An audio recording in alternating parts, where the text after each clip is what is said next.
Impact segment tonight, liberals pounding other liberals. As you may know, there is an intense debate in the White House over whether or not to send more troops to Afghanistan. Far left does not want that, and Vice President Biden opposes a troop escalation as well.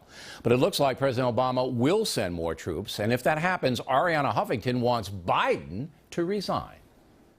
I thought it would be really important if the vice president, instead of waiting until after the fact to write the inevitable mea culpa memoir, telling us how forceful he was behind the scenes in opposing the war and how sorry he was that he wasn't listened, that he can actually do the right thing right now. And if this president chooses to escalate, he should resign. Joining us now from Washington, radio talk show host Mark Levine, and from Los Angeles, Dr. Carolyn Heldman, politics professor at Occidental College. Doctor, begin with you. There does seem to be tension between the moderates in the Democratic Party and the far left. Have you picked that up? Oh, absolutely. And I should admit that I fully agree with Arianna Huffington. I think every American should see the movie Rethink Afghanistan because it really complicates this issue, but you bring up the bigger point of what she's doing with calling for the resignation. She's very clearly kind of throwing this political firebomb, if you will, trying to put this on the agenda, and I think the fact that we're discussing it today is a clear sign that she's been effective in doing that. All right, what do you say, Mr. Levine? Well, no one's better at garnering publicity than Arianna Huffington, but her ridiculous suggestion that the vice president resign has done indeed what the doctor said it did. It's causing you, Bill O'Reilly, and the rest of America to talk seriously about our strategy in Afghanistan. So for that, it's a good thing. But we always talk seriously about our strategy in Afghanistan. We don't have to need this to do it, but the interesting wrinkle here is that Huffington would want Biden to get out of there, embarrassing Barack Obama, Mr. Levine, and damaging the Democratic Party, I think, if he would resign as vice president. So I don't know where she's coming from on this one. Well, I don't think it's a serious suggestion, but I do think But she looked serious. Didn't she look serious? Yeah, well, She wasn't like laughing. I said, Arianna Huffington is someone who likes to get publicity. What do you say? Is it a serious suggestion, doctor, or what?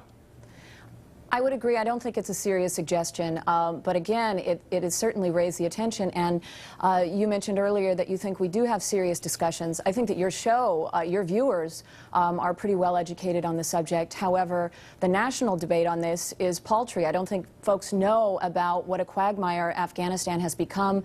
I think the most shocking statistic I've seen is that in 2009, troops in Afghanistan, our troops in Afghanistan, are 16 times more likely than someone in Iraq to die from fighting there. And so I think it's really important that we consider this for so many different reasons, and our troops' protection being one of the primary reasons. You said, doctor, that you support Arianna Huffington's position on Afghanistan, which is basically to get the hell out of there. I always wondered what you would say if we did that, and then the Taliban came in, which they would, overthrow Karzai and his government, which would last about a week, and then reinstituted the brutalization against women, against anybody who doesn't toe the fundamentalist line, and then reinstitute the al-Qaeda training camps. Would that be okay with you, doctor? Well, I think 2 points on that. The first is that I think it's a myth that women aren't being mistreated in Afghanistan while we're there. In fact, Karzai basically legalized rape. You think there's a comparison between mistreatment of women under Karzai and the Taliban? I do. No, but I do think that women are being seriously mistreated, and if you watch Rethink Afghanistan, it actually provides footage from women in Afghanistan. Okay, footage is fine, but women are allowed to go to school now and allowed to hold jobs and allowed to vote. Under the Taliban, they barely get out of the house. So I mean, doctor, that's a pretty raped by their husbands. Yeah. But it's not improved dramatically, and that's my point. If there was a reason for us to be there, and I should say I don't think Arianna Huffington, and certainly not I, are calling for a full-scale withdrawal, but we need to consider the fact that al-Qaeda has really moved to Pakistan, and yet we spend 30 times the amount of money in Afghanistan. It's not hard to get back there if the Taliban's running the show. Mr. Levine, do you see my point here? That you're going to have terror camps, you're going to have the same thing that happened before 2001 reinstituted, exactly the same. Bill, I think you're fighting a straw man here. That may be Arianna Huffington's position, but it certainly is not the vice president's position to withdraw from Afghanistan.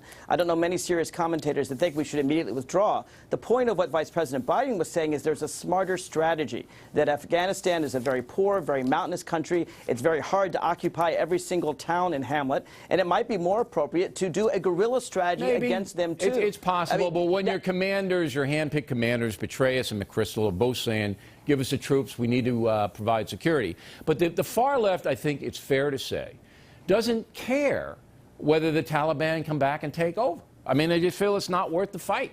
And that's frightening to me. That is frightening. Well, I don't think that's fair at all, Bill. You remember there's only one member of Congress out of 535 that voted against the war in Afghanistan. You can call her far left. She's Barbara Lee. But she represents a very, very small portion of the liberals and of the Democratic Party. It's different now. I think that vote would be much, much different. Dr. Mr. Levine, thanks very much. We appreciate it. Directly ahead, Laura Ingraham on the race witch hunt and the Huffington-Biden deal. Laura's been listening to the debates. And then our pal Glenn Beck installing a special phone in order to better receive White House complaints. Do you think the White House would complain about Beck? Really?